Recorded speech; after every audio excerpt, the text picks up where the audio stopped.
حضور علیہ الصلوۃ والسلام سے صدیق اکبر کہنے لگ گئے، یا رسول اللہ ایسا نہ ہو جائے کہ ہم مدینہ شریف میں نکلے سارے مل کر اور اعلانیہ طور پر لوگوں کو اسلام کی دعوت دیں۔ حضور نے فرمایا نہیں ایسا نہیں کرنا، کیونکہ ابھی ہم اعلانیہ طور پر لوگوں کو اسلام کی دعوت دیں گے تو یہ ہم پر ٹون کریں گے اور ظلم کے پہاڑ برسا دیں گے، ابھی اتنے لوگ ایمان لے کر نہیں آئے، اے صدیق ایسا نہیں کرنا، نہ مجھے ایسا کرنا ہے۔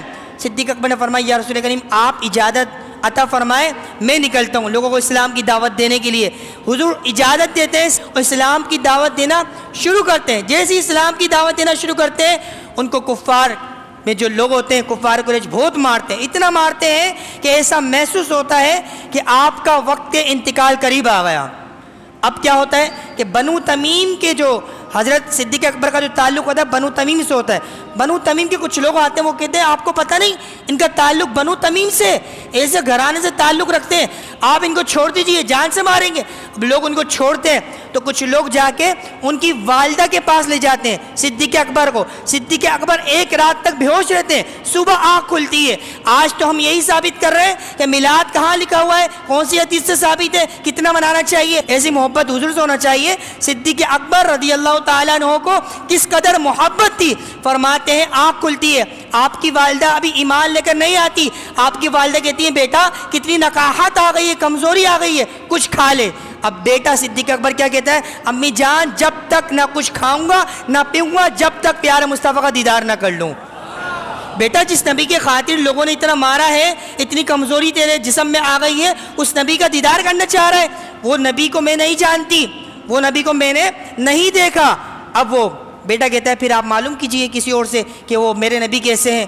اب یہ اپنے گھر سے نکلتی ہیں اور ام جمیل عمر فاروق اعظم کی بہن کے پاس جاتی ہیں، ام جمیل کے پاس، کہتی ہیں آپ نے اللہ کے نبی کو دیکھا ہے، حضرت محمد صلی اللہ تعالیٰ علیہ وسلم کو، اللہ پاک کے آخری نبی کو جن پر ہماری جان مال قربان ہے، تاجدار ختم نبوت زندہ باد۔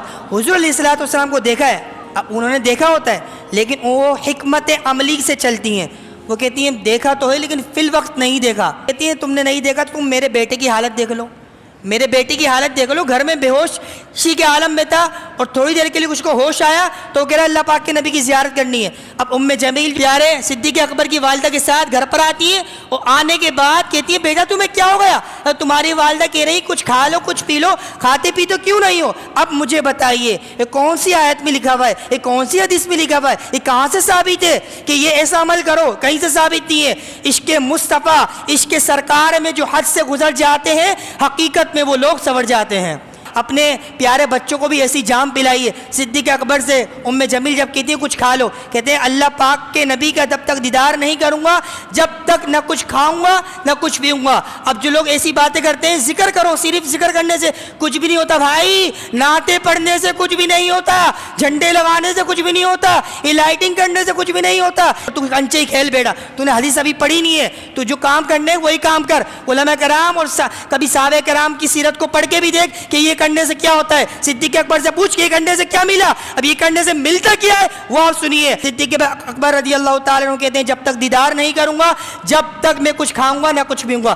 حضور انور کے پاس آپ کو لے کر جایا جاتا ہے، جیسے پیارے مصطفیٰ کے پاس جاتے ہیں حضور کی آنکھوں میں آنسو آ جاتے ہیں، حضور کی آنکھوں میں آنسو آتے ہیں کہ میرا صدیق میری محبت میں اتنا اس قدر جو ہے اس قدر بےتاب ہو چکا کہ مچل رہا ہے، تڑپ رہا ہے، کچھ کھا پی نہیں رہا۔ صدیق کیا ہو گیا، تمہیں ہوا کیا ہے، how are you and what are you doing, تمہیں ہوا کیا ہے، بات کیا ہے، کرنا کیا چاہتے ہو۔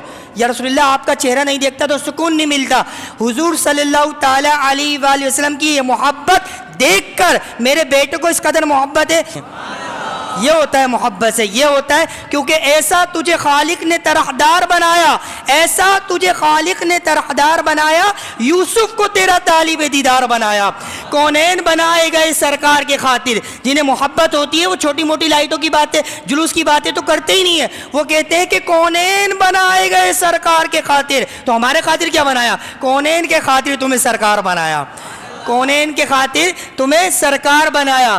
مشہور ہے یاری کے قصے محمود و ایاز کے دنیا میں، مشہور ہے یاری کے قصے محمود و ایاز کے دنیا میں، مگر مدفن ہے جو پہلو سرور میں اس یار کے جیسا کوئی نہیں۔ جو حضور سے محبت کرتے تھے